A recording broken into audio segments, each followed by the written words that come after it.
Friends, మొదటి భాగంలో మనం 16 ఏళ్ల నిషా మరియు ఆమె 13 ఏళ్ల తమ్ముడు అమన్ షిమ్లా హిల్ స్టేషన్ దగ్గరలో నివసిస్తున్న వాళ్ళ నాన్నమ్మ తాతయ్య ఇంటికి సమ్మర్ వెకేషన్కి రావడం, అక్కడ వారికి కొన్ని భయంకరమైన అనుభవాలు ఎదురవ్వడం, తర్వాత ఒకరోజు వాళ్ళ నాన్నమ్మ తాతయ్య శవాలు భయంకరంగా కుళ్ళిపోయిన స్థితిలో మంచం పైన పడి ఉండటం, వాటిని నిషా మరియు అమన్ చూడటానికి రావడం వరకు పార్ట్ 1లో చూశాం. తర్వాత ఏం జరగబోతుందో ఇప్పుడు ఈ రెండవ భాగంలో తెలుసుకుందాం. ఫస్ట్ ఫ్లోర్లో ఉన్న వాళ్ళ నాన్నమ్మ తాతయ్య గది తలుపు తెరిచిన వెంటనే వారికి చాలా దారుణమైన దుర్వాసన వచ్చింది. లోపల మంచం మీద 2 కుళ్ళిపోతున్న శవాలు పడి ఉన్నాయి. ఇద్దరు తమ నోటిని కప్పుకొని కొంచెం దగ్గరగా వెళ్ళగా నిషా ఒక శవం మెడలో ఆ లాకెట్ ఉన్నట్టు చూసింది. ఆ లాకెట్ని వాళ్ళ నాన్నమ్మ ధరించేది. అది చూసి నిషా పాదాల కింద భూమి కదిలినట్టుగా అయ్యింది. ఈ శవాలు తమ నాన్నమ్మ తాతయ్యది అని ఆమె అర్థం చేసుకుంది. కానీ ఈ శవాలు వారి నాన్నమ్మ తాతయ్య దైతే ఇప్పటి వరకు వారితో కలిసి ఉంటున్న వారు ఎవరు? అమన్ మరియు నిషా ఏం జరుగుతుందో అర్థం చేసుకునే లోపే ఆ గదిలో ఎవరో చిన్నపిల్లలు నవ్వుతున్నట్టుగా పిల్లల గొంతులు వినిపిస్తున్నాయి. అప్పుడు అమన్ మరియు నిషా ఆ గదిలో ఈ పిల్లల నవ్వుల శబ్దాలు ఎక్కడి నుంచి వస్తున్నాయి అని వెతుకుతూ అనుకోకుండా అమన్ తప్పుగా ఒక పాత బుక్ షెల్ఫ్కు తగిలాడు. ఆశ్చర్యకరంగా అప్పుడు ఆ బుక్ షెల్ఫ్ తలుపులాగా తెరుచుకుంది. అప్పుడు దాని వెనుక ఒక సీక్రెట్ గది ఉండటం వారిద్దరూ చూశారు. అయితే వారిద్దరిలో ఎవరికీ కూడా లోపలికి వెళ్ళి చూసే ధైర్యం లేదు. కానీ అప్పుడే ఆ సీక్రెట్ రూమ్ నుంచి కొందరు పిల్లలు నిషా, అమన్ అంటూ వారి పేర్లను పిలిచారు.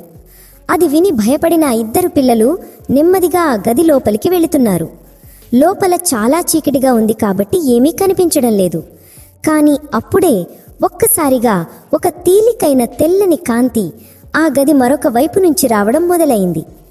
ఇప్పుడు ఆ పిల్లల గొంతులు మరింత బిగ్గరగా గట్టిగా వినిపిస్తున్నాయి. చాలామంది పిల్లలు ఏదో నొప్పితో బాధపడుతూ ఏడుస్తున్నట్టుగా వినిపిస్తున్నాయి. ఆ గొంతులు ఏదో చెబుతున్నట్టుగా అనిపిస్తోంది. వారిద్దరూ గది మరొక వైపుకు చేరుకున్నప్పుడు వారి భయం మరింత పెరిగింది.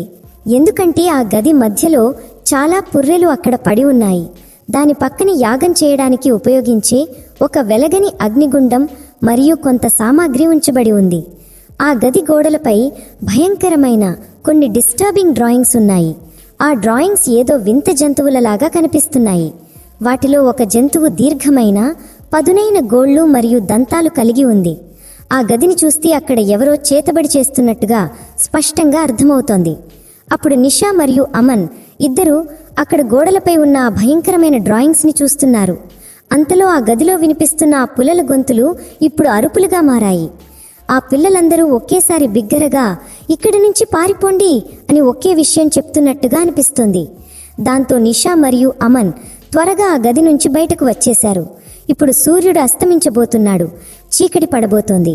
నిషా మరియు అమన్కి ఇప్పుడు అర్థమైంది, వారితో కలిసి ఉంటున్న వారు తమ నాన్నమ్మ తాతయ్య కాదు, వీరికి ప్రమాదం కలిగించే మరెవరో వీరితో ఉంటున్నారని వీరికి అర్థమైంది.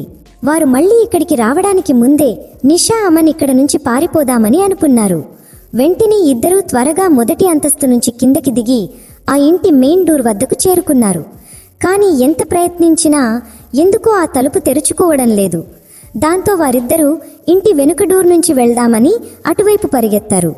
అప్పుడు వంటింటి నుంచి ఒక వింత శబ్దం వచ్చింది. దాంతో వారు అక్కడ ఆగి అదేమిటా అని వంటింటి లోపలికి చూస్తే వారి శ్వాసలు ఆగిపోయాయి. వంటింటి సింకు కింద కూర్చున్న ఆ ఇద్దరు వ్యక్తులు వారు తమ నాన్నమ్మ తాతయ్యలాగా కనిపిస్తున్న వారు జంతువుల్లా ఏదో తింటున్నారు. అప్పుడు వారి వద్ద ఎర్రటి ద్రవంతో నిండిన ఒక పాత్ర ఉంది. వారు ఏదో జంతువుని తింటున్నట్టు కనిపిస్తున్నారు. వారి దంతాలు జంతువుల్లా పొడవుగా పసుపు రంగులో ఉన్నాయి. వారి వేళ్ల గోళ్లు పొడవుగా చాలా పదునుగా ఉన్నాయి. అవి ఆ సీక్రెట్ రూమ్లో చూసిన డ్రాయింగ్స్ లాగానే కనిపిస్తున్నాయి. ఆ పూర్తి దృశ్యం గుండెలు పిండేలా కనిపిస్తోంది. ఆ ఇద్దరు వ్యక్తులు ఏదో తింటూ జంతువుల్లా గుర్రు కొడుతున్నట్టుగా శబ్దం చేస్తున్నారు. అప్పుడు ఆ నాన్నమ్మ తల ఒక్కసారిగా ఆ పిల్లల వైపు తిరిగి చూసింది. అప్పుడు ఆమె కళ్ళు తెల్లగా మారాయి. అప్పుడు ఆమె ఒక కోపంగా ఉన్న జంతువులాగా శబ్దం చేసింది. ఇది చూసి అమన్ మరియు నిషా అక్కడి నుంచి వేగంగా పరుగులెత్తి వెనుక తలుపు నుంచి బయటకు వచ్చేశారు. బయట ఆవరణంలోని ఊయల బలంగా ఊగుతోంది. అప్పుడు గాలిలో ఒక వేరే దుర్వాసన ఉంది. కానీ వాళ్ళు వెనుకకు తిరిగి చూడలేదు. ఆ ఇద్దరు రాక్షసులు వారిని వెంబడిస్తున్నారని వారికి తెలుసు. వారికి వెనుక నుంచి శబ్దాలు వస్తున్నాయి. పాకే పంజాలు మరియు గుర్రుపాటు శబ్దాలు వినిపిస్తున్నాయి. ఆ శబ్దాలు నెమ్మదిగా వేగంగా అవుతున్నాయి. ఆ ఇద్దరు పిల్లలు ఇప్పుడు చాలా భయపడ్డారు. ఇద్దరికీ తాము ఎక్కడికి పరిగెడుతున్నారో తెలియదు. కేవలం అక్కడి నుంచి దూరంగా ఎక్కడికో పారిపోవాలని మాత్రమే తెలుసు. అలా వారు పరిగెడుతూ అక్కడ ఒక దేవాలయం దగ్గరకు చేరుకున్నారు. అప్పుడు వారు ఏమీ ఆలోచించకుండా ఆ దేవాలయం లోపలికి వెళ్లారు. వారిద్దరూ ఒక్కసారి కూడా వెనకకు తిరిగి చూడలేదు. లోపలికి వెళ్లగానే ఆ అక్క తమ్ముడు ఇద్దరు ఒకరినొకరు కౌగిలించుకుని ఏడవడం మొదలుపెట్టారు. ఆ దేవాలయం మూలన ఒక ముసలి వ్యక్తి కూర్చుని ఉన్నాడు. పిల్లలు ఇంత భయపడి ఉండటం చూసి అతను వారి దగ్గరకు వచ్చి ప్రశ్నలు అడగడం మొదలుపెట్టాడు. ఇంత రాత్రి సమయంలో ఈ అడవి మధ్యలో వారిద్దరూ ఏమిటి చేస్తున్నారు అని అడిగాడు. కానీ వారు ఏమీ చెప్పే స్థితిలో లేరు. ఏడుస్తూనే ఉన్నారు. అప్పుడు అతనికి బయట నుంచి ఏవో జంతువులు అరుస్తున్నట్టు గుర్రుపాటు శబ్దాలు వచ్చాయి. భయపడకుండా ఆ వ్యక్తి దేవాలయం యొక్క భారీ తలుపులు మూసివేసి ఆ ఇద్దరు పిల్లల్ని దేవాలయం లోపలి గదికి తీసుకెళ్లాడు. అతను వెంటనే తన ల్యాండ్లైన్ నుంచి ఒక ఫోన్ చేసి మాట్లాడాడు. తర్వాత మళ్ళీ అతను పిల్లల దగ్గరకు వచ్చాడు.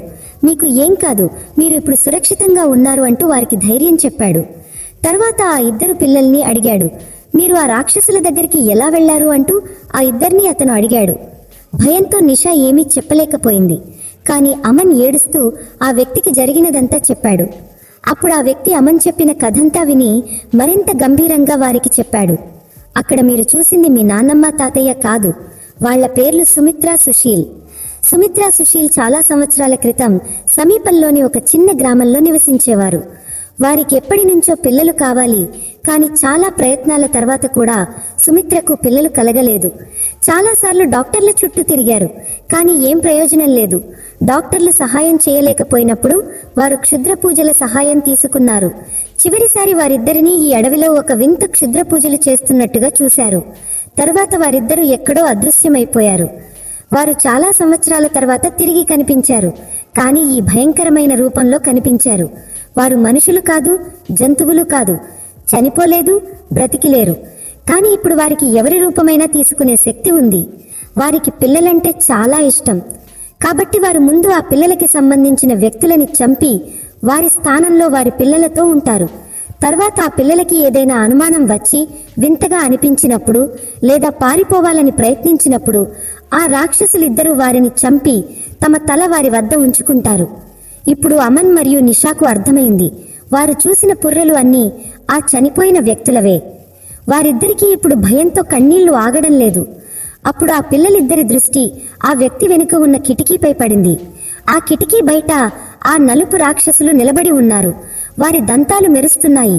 వారు తమ పొడవైన గోళ్లతో ఆ కిటికీ అద్దానికి గీతలు పెడుతున్నారు. వారి ఇద్దరి నోటికి రక్తం అలికి ఉంది. వారు కోపంగా గుర్రు పెడుతున్నట్టుగా అరుస్తున్నారు. అప్పుడు ఆ పెద్దాయన పిల్లలిద్దరినీ శాంతపరుస్తూ చెప్పాడు. అతను ఆ దేవాలయం పూజారి. ఆ దేవాలయం మంత్రాలతో బంధించబడి ఉంది. కాబట్టి ఆ జంతువులు లోపలికి రాలేవు అని వారిద్దరికీ ధైర్యం చెప్పాడు. కానీ పోలీసులు వచ్చేంత వరకు ఆ గుర్రుపాటు శబ్దం ఆగిపోయింది. ఆ ఇద్దరు రాక్షసులు తిరిగి అడవి వైపు వెళ్లిపోయారు. నిషా మరియు అమన్ పోలీసులతో కలిసి వారి నాన్నమ్మ తాతయ్య ఇంటికి వెళ్లగా అక్కడ అన్ని శవాలు మరియు ఎముకలు దొరికాయి. వెంటనే నిషా మరియు అమన్ను ఆస్పత్రికి పంపారు. తర్వాత వారి తల్లిదండ్రులను పిలిపించారు. డాక్టర్లు ఆ పిల్లలిద్దరికీ ఏ శారీరక గాయం కాలేదు. కానీ జరిగిన భయంకరమైన సంఘటనల వల్ల నిషా మరియు అమన్కు భయంతో జ్వరం వచ్చేసింది. ఆ రాత్రి నిషా మరియు అమన్ ఆ భయంకరమైన జంతువుల నుంచి బతికి బయటపడ్డారు. కానీ ఇప్పుడు ఆ రాక్షసులు ఎవరి రూపం తీసుకుని ఎవరి కుటుంబాన్ని నాశనం చేస్తున్నారు ఎవరికీ తెలియదు. ఫ్రెండ్స్, మీకు ఈ సమ్మర్ వెకేషన్ కథ నచ్చినట్లయితే వెంటనే లైక్ చేయండి. మన ఈ ఛానల్కి ఇప్పుడే సబ్స్క్రైబ్ చేయండి. నమస్తే.